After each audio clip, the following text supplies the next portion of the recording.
What's happening, people? How are we doing? And welcome back to another video. Welcome back to the beanbag. This is becoming a thing. I like the fact that I can do video from a beanbag and talk to the camera. Anyway, first and foremost, Happy New Year. Welcome to 2022. I hope you came into 2022 with good health, good spirits, and that you had a really good end to the year last year.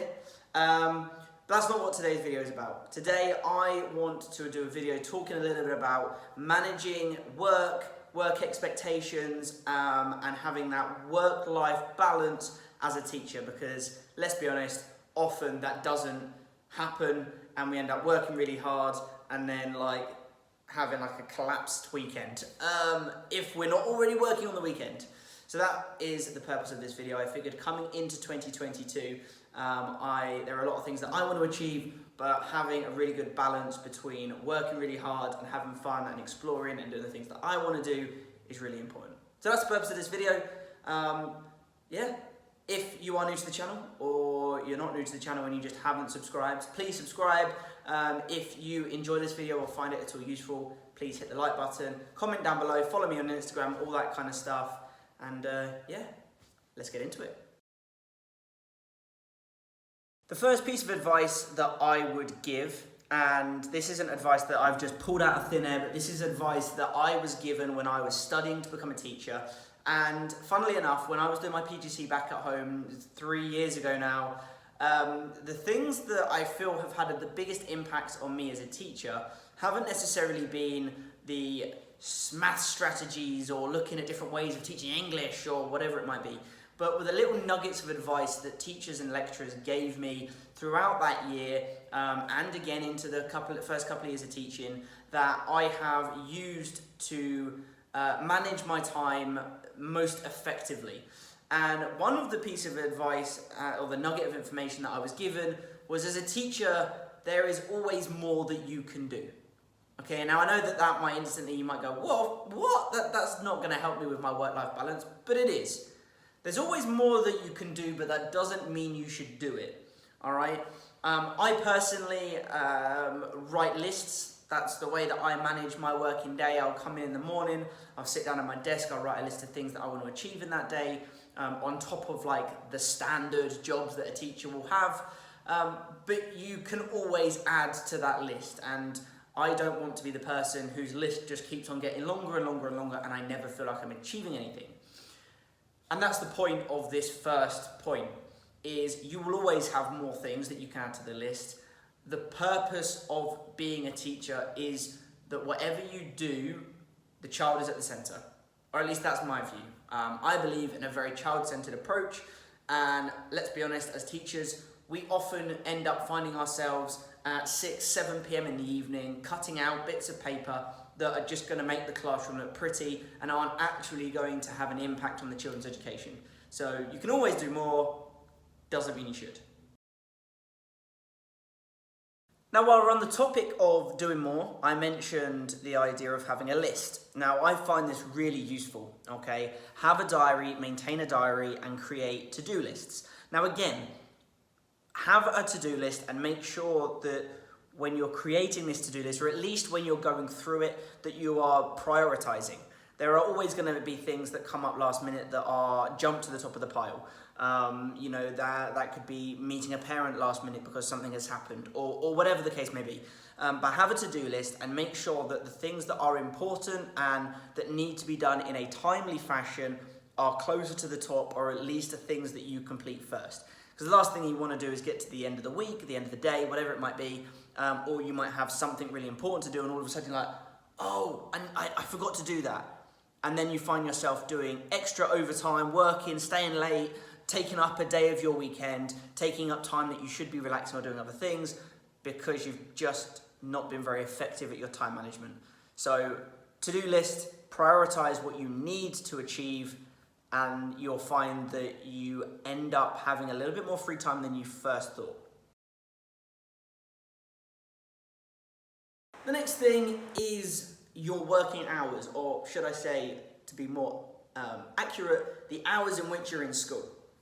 Now, I feel like there's a bit of a stigma around teachers about what times of day you should be in school. should you get in super early and make sure that you're ahead of it and you've got all of your sheets printed off and plans are all sorted? Should you stay back much later and make sure that you're the last one to leave school? Because if you're not, you're getting away early and you're a part-timer. I feel like this can be quite damaging to teachers if you're not careful. So for me personally, I am an early riser. I like being in school early. I'm probably one of the first people to be in school. But I won't be the last person in school. You can guarantee that. Because for me, I feel most productive in the morning. I'll get up, I'll make myself a coffee, I'll hit half of my to-do list before anyone's even got in. That's just how I do it.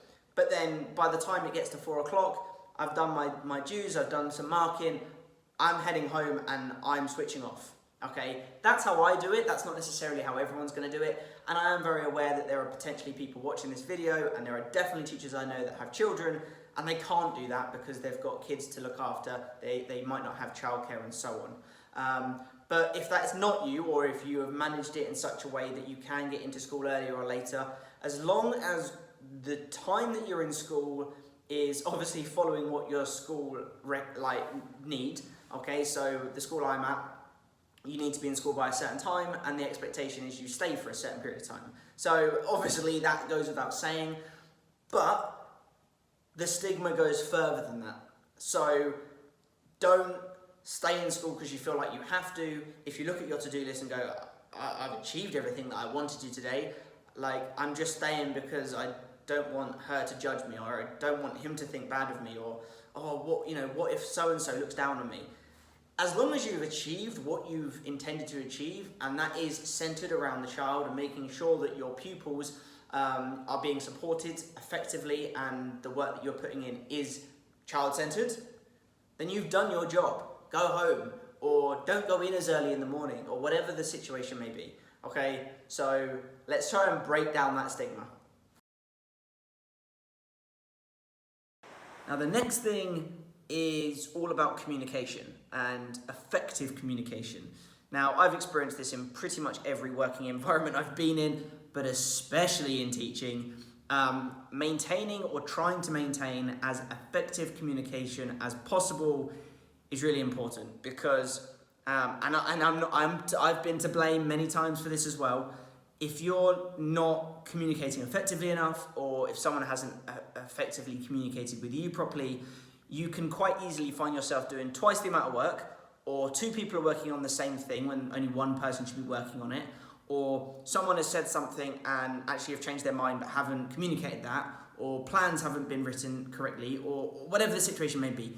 Communicating and making sure everyone is really clear is so important, because that means that the work gets done on time, the right work gets done by the right people, and everyone within your team, whether you're in a small team or whether you're in a much larger team, you get it done effectively and in a timely fashion. And that's often what it comes down to. We want to be efficient with our time as teachers, not be running around in circles. And the final one, guys, is all to do with when to switch off. I think it is so important for you to have a switch off point. And that doesn't mean that you have a switch off point but you check emails on your phone. No. I mean like switch off.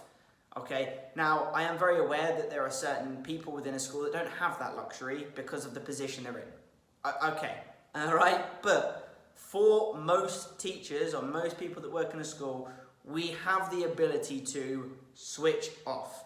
That means if someone sends you an email and it is 9 p.m, don't respond to it. If you're out with your family, your friends, don't go wandering towards the shops because you think, oh, that could be really useful for school. Switch off. Have something that you enjoy doing. That could be going to the gym, that could be spending time with friends, going out for food, taking up another hobby, whatever it might be. You need something that will relax your brain, relax your body, take you out of your teacher head, your teacher mode, and truly relax. And that isn't something that I would reserve for the weekends. I would have that throughout the entire week, okay? If you get to the end of a day, regardless of what day of the week it is, and you've done your work and you're happy, don't start looking at your emails and creating extra work for yourself. Go and speak to a friend. Does anyone want to go out for a coffee? Can I come over and we can watch a movie? Can we do something? I'm going to go to the gym. I'm going to do some CrossFit. I'm going to do whatever. All right.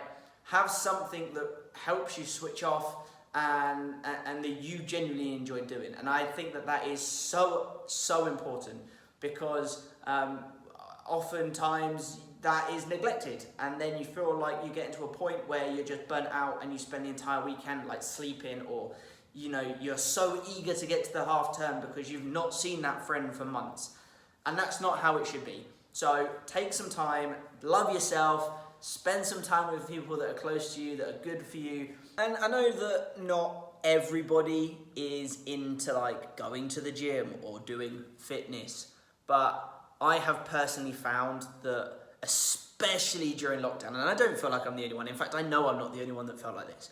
Doing something every day that gets your heart pumped a little bit quicker, whether that's going for a walk, taking your dog out, meeting a friend and going for a bit of a wander, going to the gym, doing some sport, whatever the case may be, even skipping in your living room or getting on, the bike that's been sat in your spare room for months.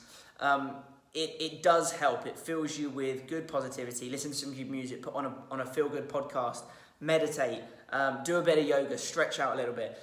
It is really important, and I do feel like that also really, really helps with having a strong mentality, maintaining good positivity, and having a really good balance as a teacher too. So try and get some kind of self-love in each day. Alright guys, there we have it. That is the end of today's video. Thank you so much for joining me. As mentioned at the beginning of the video, please, if you are new, do all that good stuff, or if you enjoyed the video and you found it useful, like, subscribe, comment, go over and find me on Instagram. I have had quite a few people ask me a lot of questions about coming out here to the UAE, about teaching, about being an NQT, about all of that kind of stuff. And honestly, I am so here for that. So if you do have any questions, if any of these videos that I've been putting out have brought any questions up to you about anything, please do message me. I am always happy to respond. I mean, obviously, if I've put a video out like a year or so ago, chances are I'm not going to get back to all of the comments on that one. But any time someone sends me a reasonable message on Instagram, I will respond.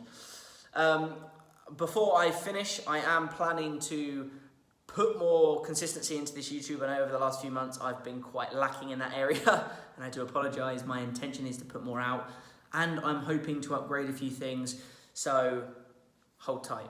Right, I'm going to end the video now. Thank you guys for joining me again, and I will see you next time. Peace out!